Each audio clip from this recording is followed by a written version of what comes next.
The night pressed heavy over Jefferson, Wisconsin, in the summer of 1936. Clouds clung low, smothering the moonlight, and the old asylum grounds of St. Coletta lay hushed beneath their weight.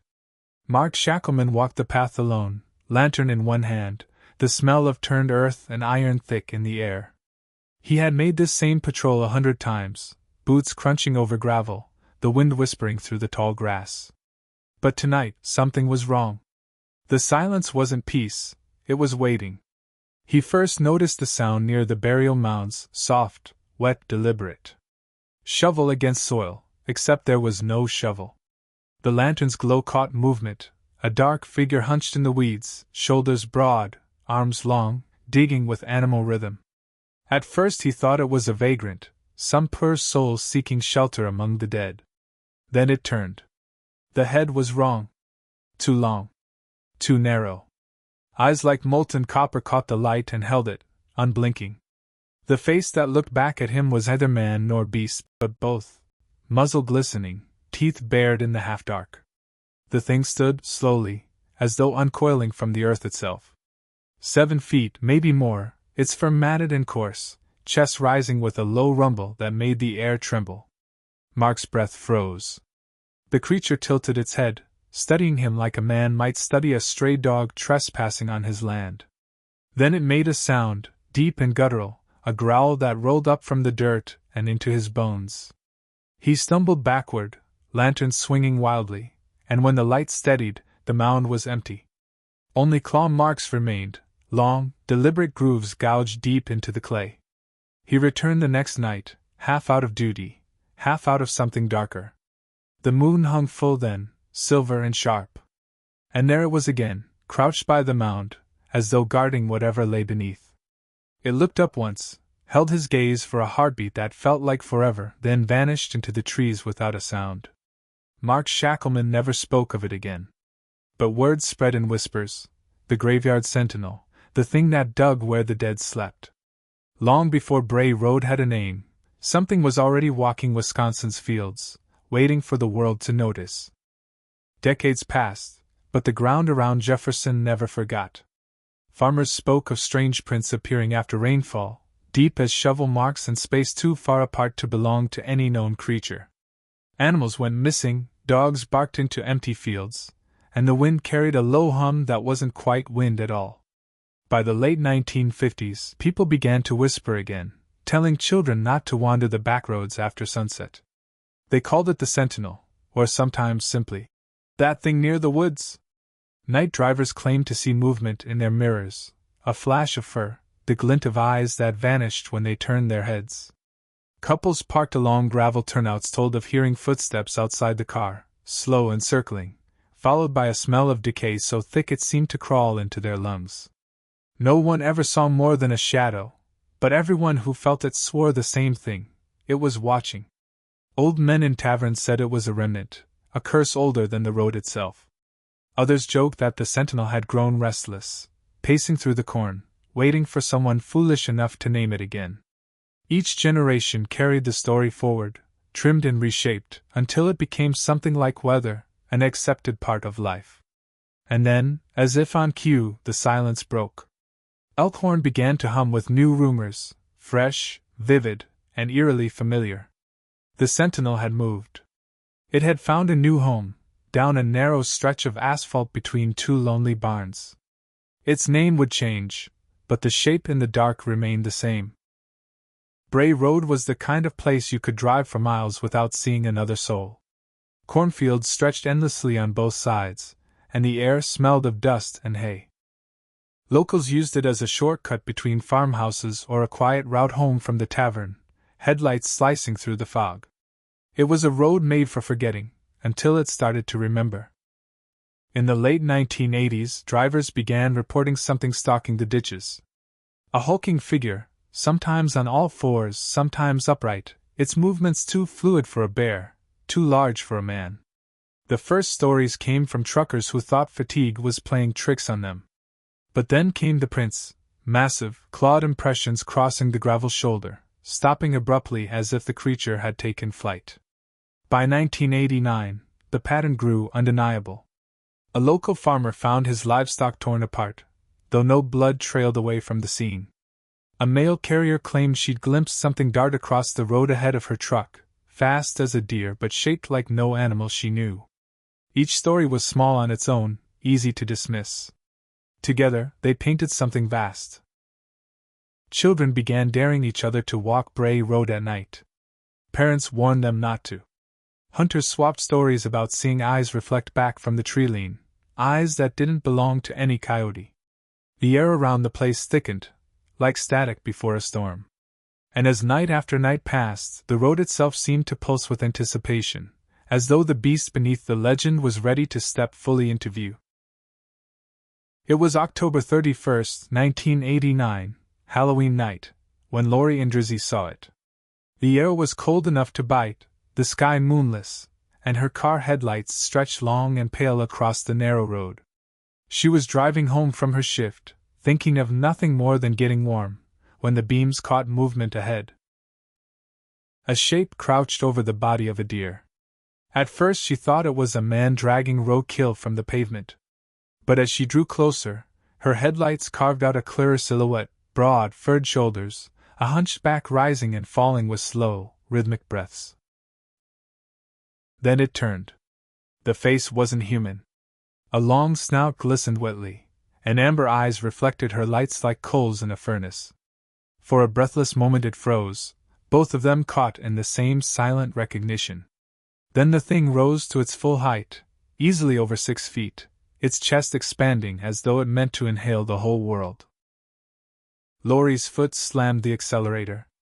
Tires screamed, and the shape lunged, closing half the distance before disappearing into the fields. When she reached town, she couldn't stop shaking. Her friends told her it must have been a bear. But Lori knew better. Bears didn't have shoulders like that.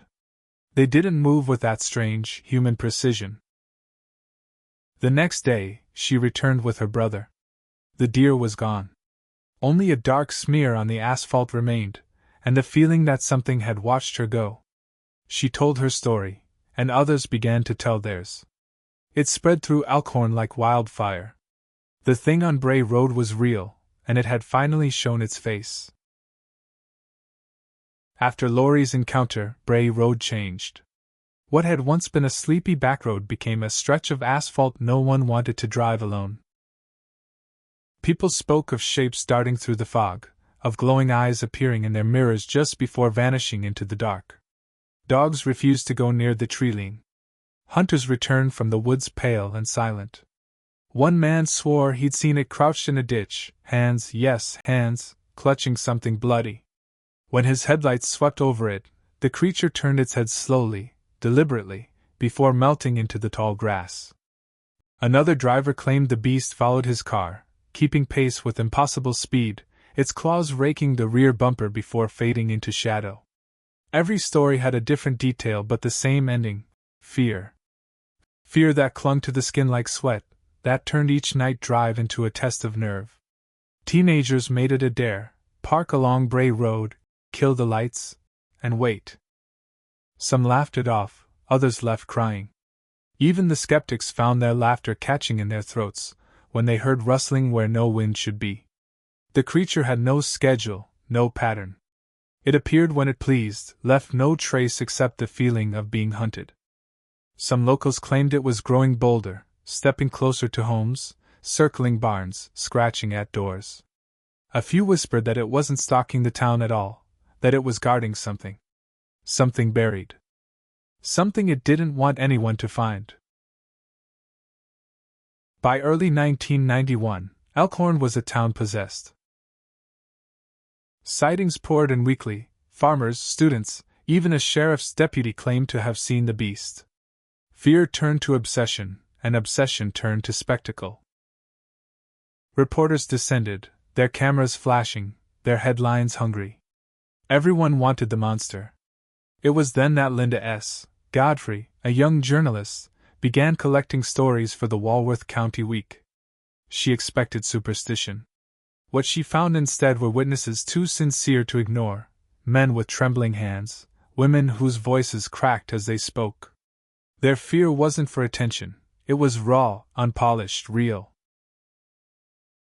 The first article hit like a spark in dry grass. Overnight, Bray Road became a destination for thrill-seekers. Teenagers cruised the road at midnight, blasting music and laughing to mask their unease. Amateur investigators set up cameras in the fields. Hunters prowled with rifles, searching for proof, or vengeance. But the beast of Bray Road never gave them either. It appeared when it wanted, vanished when seen, leaving only claw marks on hoods, deep scratches on trees, and eyes glowing from the corn. The frenzy turned the town into a carnival of paranoia. Even those who mocked it began to glance over their shoulders at night. The legend had escaped its cage. What had been rumor was now phenomenon, alive and multiplying. Somewhere out in those fields, whatever Shackleman had seen in 1936 was still walking, unchanged, unafraid, and very much awake. Linda S. Godfrey wasn't the kind of journalist who chased ghosts. She covered art shows, city ordinances, small-town milestones. Yet when the Bray Road stories refused to die, her editor nudged her to look. "Just see what the fuss is," he'd said. So she drove the narrow highway herself one gray November afternoon, expecting empty fields and an easy debunking. What she found was a town vibrating with unease. Witnesses opened doors but spoke in half-whispers. One young woman gripped her coffee mug so hard it rattled, describing fur slick with rain and eyes that glowed like taillights in fog. A farmer insisted something had stalked him through his corn rows for an hour, breathing just beyond the stalks. Godfrey took notes, each detail stranger than the last, but what struck her most was consistency. Different voices, same beast. Same silence between sentences when they remembered the smell, wet dog, blood, and something older. Back home she played the tapes and felt a chill. The pauses mattered as much as the words. She could hear fear stretching between them. The next week her first article hit print. No embellishment, just witness accounts and one careful headline. Werewolf sightings reported near Elkhorn. The phone rang nonstop for days. Godfrey didn't yet know it, but she had done what the creature could not, she gave it a name. And in naming it, she set it free. Once the story hit the airwaves, Bray Road filled with headlights. Teenagers in rusted sedans, amateur cryptid hunters, television crews with borrowed night vision gear. Every night the gravel shoulders sparkled with flashlights, the dark alive with laughter and nerves. The road became a carnival built on fear. Some searched sincerely. Others came to taunt the unknown. They left bait, raw meat, deer carcasses, even fast food bags tossed into the ditch. Hunters with rifles watched from the tree line. But nothing showed itself long enough to catch. A few claimed success, a flash of gray fur, a blur crossing the lens, a growl recorded on shaky tape. Each scrap of evidence only deepened the mania. Locals grew restless. Cattle vanished. One farmer found tire tracks near his field and footprints leading away on two legs. Another claimed the beast had clawed at his barn door, leaving deep gouges that oozed sap. The sheriff pleaded with outsiders to stay home, but curiosity had its own hunger. Through it all, the beast remained elusive, present enough to tease, distant enough to endure. The road had become its stage, and the watchers were merely part of the act. The night was moonless when a young couple decided to drive Bray Road for a thrill.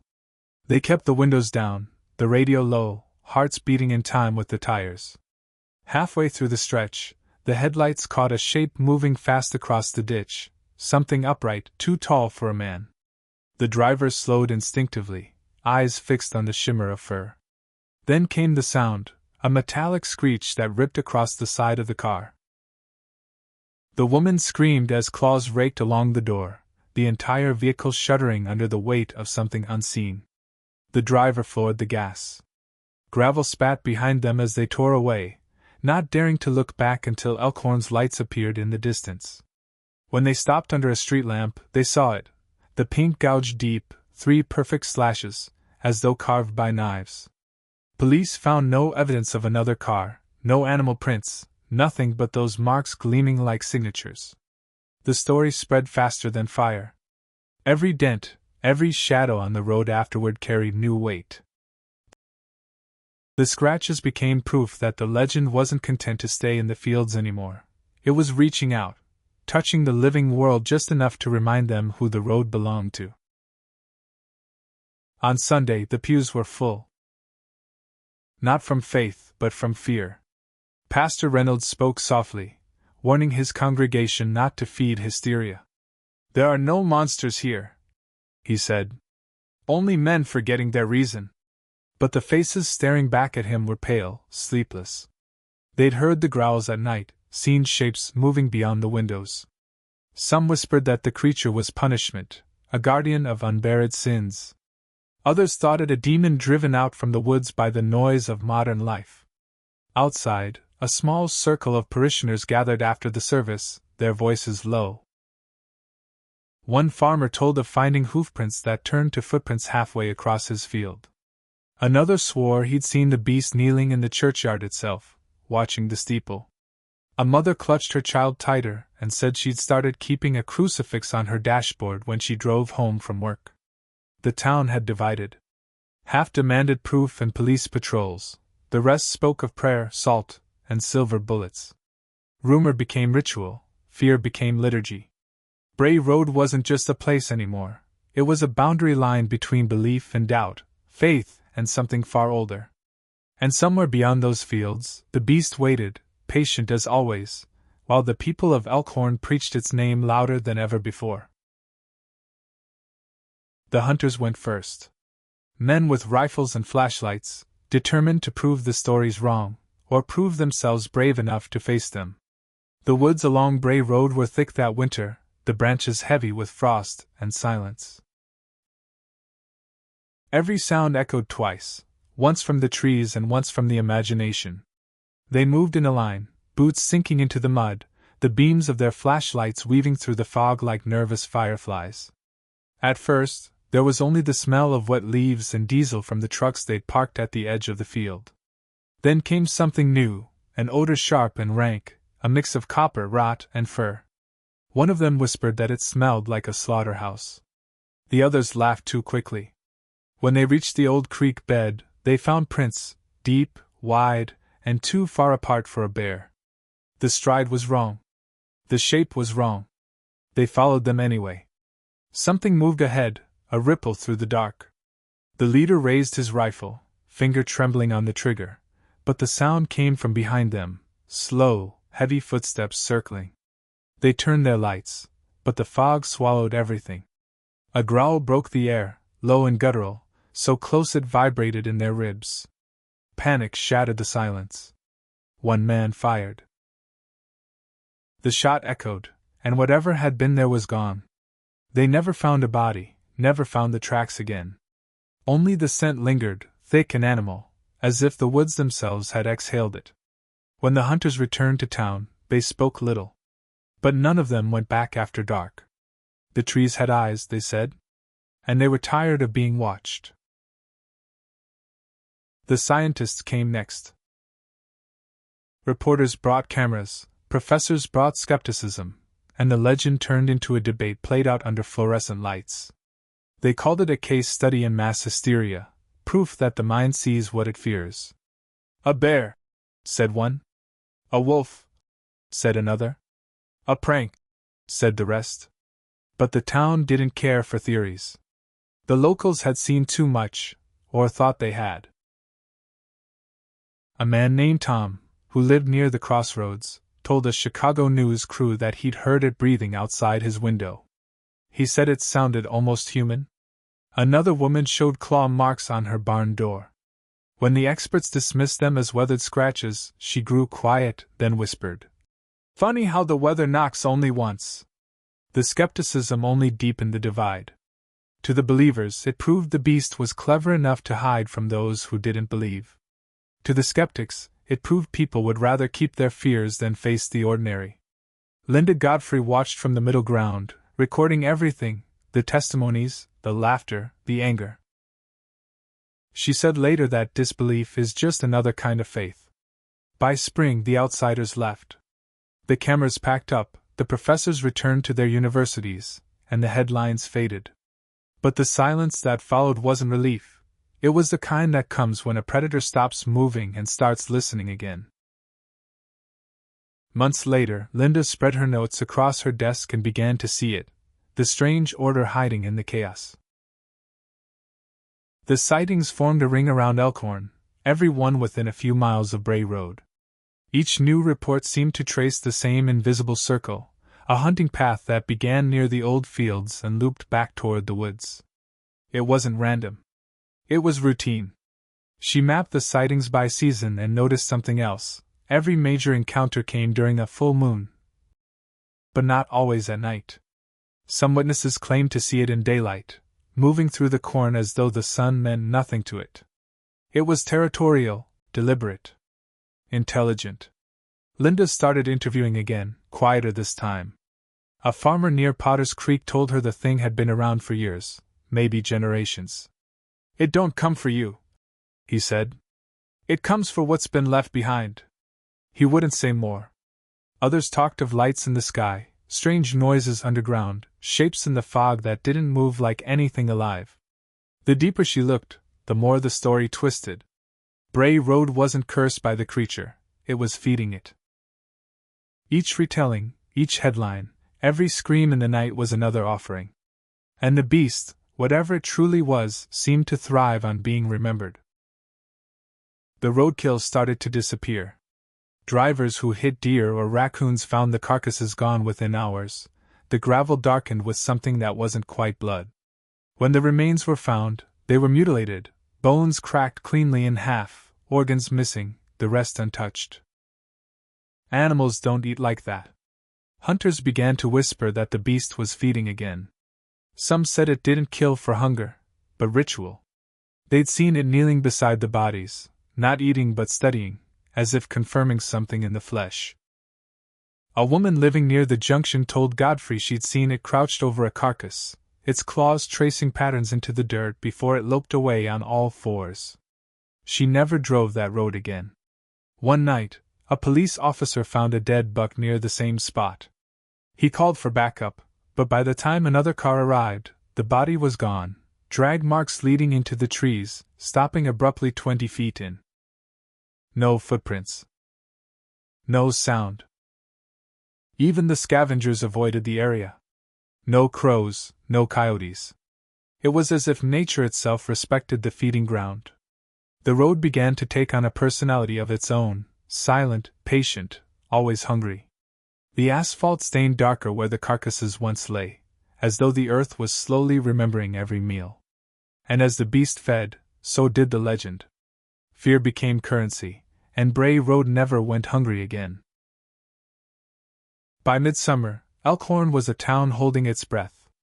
Livestock vanished without sound. Dogs refused to step beyond porches. At night, the cornfields swayed though there was no wind, and farmers swore they heard breathing between the rows.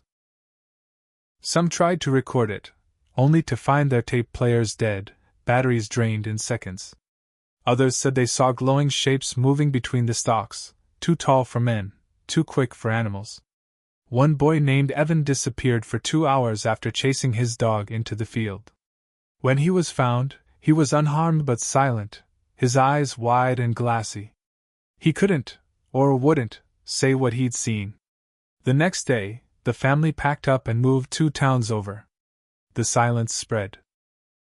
Radios lost signal on the road, lights flickered in barns, and machinery broke down without cause.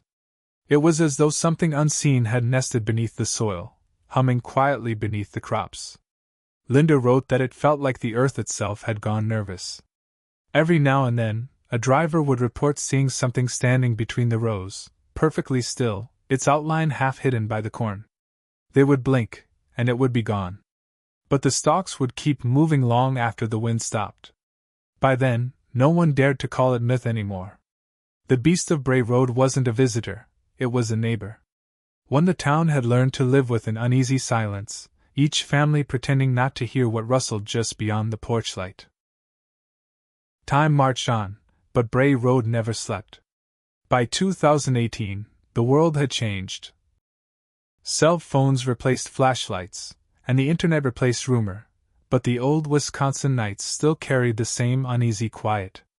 That year, 2 women were driving through Spring Prairie, just north of Elkhorn, when their headlights swept across something massive standing by the road. It turned toward them, eyes reflecting red like dying coals. Before they could scream, it leapt, one effortless motion, clearing the road and vanishing into the woods. They sat frozen, the smell of something wild lingering in the car even with the windows shut. 2 years later, in 2020, a family from Lyons saw it too. A tall shape crouched behind a fence, its outline sharp against the rising fog. The father thought it was a deer until it rose onto 2 legs. He floored the gas, and for a moment the thing kept pace beside the car, its reflection gliding across the windows. When they looked back, it was gone. Police took statements but found nothing. Linda Godfrey was older now, but she noted the pattern with quiet satisfaction, the same eyes, the same silence, the same road. Whatever it was, it hadn't died. It had adapted. Some creatures, she wrote, don't fade with folklore, they evolve with it. Even in a world filled with cameras, no one ever caught it clearly. Just blurs, motion, and fear frozen in the moment. It was almost as if the beast had learned what we see best, and what we refuse to. For years, Linda Godfrey became the reluctant guardian of the Bray Road myth. Letters, emails, and phone calls poured in from across the country, stories of dogmen, werewolves, beasts that looked just like hers. She kept a map of them all, red pins spreading like veins across the Midwest. What began as a local curiosity had grown into something much larger, a pattern stitched into America's wild heart. Yet Linda never claimed to know what it was. It could be physical, she'd say, or something else, something that steps between worlds. To her, belief wasn't proof, it was connection. The beast, she insisted, might not just be a creature, it could be the part of the wilderness that refuses to die, the piece of nature that remembers when we were still afraid of the dark. She kept writing, even as skeptics mocked her. But the letters kept coming, farmers, police officers, mothers, soldiers, all describing the same thing. The same eyes. The same road. There's a reason it doesn't vanish, she once said in an interview. It feeds on attention, yes, but maybe it also feeds on acknowledgement. Maybe it wants to be known. Linda passed in 2022, leaving behind a legacy carved not in stone, but in whispers. The beast remains, because she gave it a voice that will never stop echoing through the fields. Eventually, Elkhorn learned to make peace with its monster. Bray Road became a destination, an offbeat badge of pride. Diner signs painted with claw marks, souvenir mugs stamped with snarling faces, even a local brewery bottling a beast IPA. What once terrified the town now paid for its parades. Tourists rolled in by the dozens each autumn, cameras ready, hoping for their own encounter. They snapped photos of the road signs, posted grainy videos of rustling fields, swore they heard something breathing just off the asphalt. The locals played along, smiling for the tourists, but they still avoided the road after dark. Laughter made the story lighter, but not less real. Some said the commercialization tamed the beast. That it only existed now in stories, a relic turned mascot. Yet others whispered that all this attention, the jokes, the photos, the reenactments, was what kept it alive. That every retelling reawakened whatever lurked beyond the corn. It doesn't mind the laughter, one old farmer said. It just listens. It waits. The legend became entertainment, and the road turned into a stage once more. But behind the gift shops and grins, the land itself stayed unchanged, quiet, watchful, breathing beneath the weight of a story that refused to end. A young man named Aaron moved to Elkhorn in 2023, unaware of the legend except as a joke told by coworkers. He worked nights, driving home down Bray Road long after midnight. The first few weeks were uneventful, just fog, deer, and the whisper of tires on cold pavement. But one night, his radio crackled with static, headlights dimmed, and a shape appeared in the middle of the road. It wasn't running this time. It was waiting. Tall, broad, its eyes catching the light before the rest of it came into view. Aaron braked hard, heart hammering, watching it stand motionless just yards ahead. The creature tilted its head slightly, as if studying him, the same way Shackleman had once been studied nearly a century before. Then, slowly, it took a single step toward him. Aaron threw the car into reverse, the engine howling as he backed down the road. The creature didn't chase, it simply watched, fading into the mist until only the eyes remained. When he reached town, his hands were still shaking. He didn't tell anyone for days. When he finally did, he spoke softly, almost apologetically. "I don't believe in that stuff," he said. "But I saw something out there. And I think it remembered me." Some stories end. Others wait for someone new to find them. The beast of Bray Road had found its next witness. Bray Road is quiet again, as it always is between sightings. The asphalt cracks, the fields breathe, and the night settles over Wisconsin like a blanket of old secrets. The beast is unseen now, but not gone. It never really goes. It lives in the pause between passing cars, in the fog that rolls across the ditches, in the flicker of eyes glimpsed too late to be certain. Every story told keeps it alive, every retelling another heartbeat in a creature made of memory and fear. Maybe that's what it was all along, not flesh and bone, but reflection. The wild mirror of everything humanity buried when we tamed the land. The predator we still carry in our minds. Some nights, the locals say the road hums, a deep vibration felt through the tires. They say it's the sound of something old beneath the soil, shifting in its sleep. Travelers still report flickers of movement in their mirrors. Most shrug it off. A few don't. What haunts Bray Road isn't just the beast, it's the reminder that the dark still belongs to something. That even now, in our age of lights and screens, there are places where the wilderness still watches back. So if you ever find yourself driving that lonely stretch past midnight, slow down. Roll down the window. Listen. You might hear the soft crunch of claws on gravel. And if you catch the reflection of two red eyes staring back, remember, you're not the first. And you won't be the last.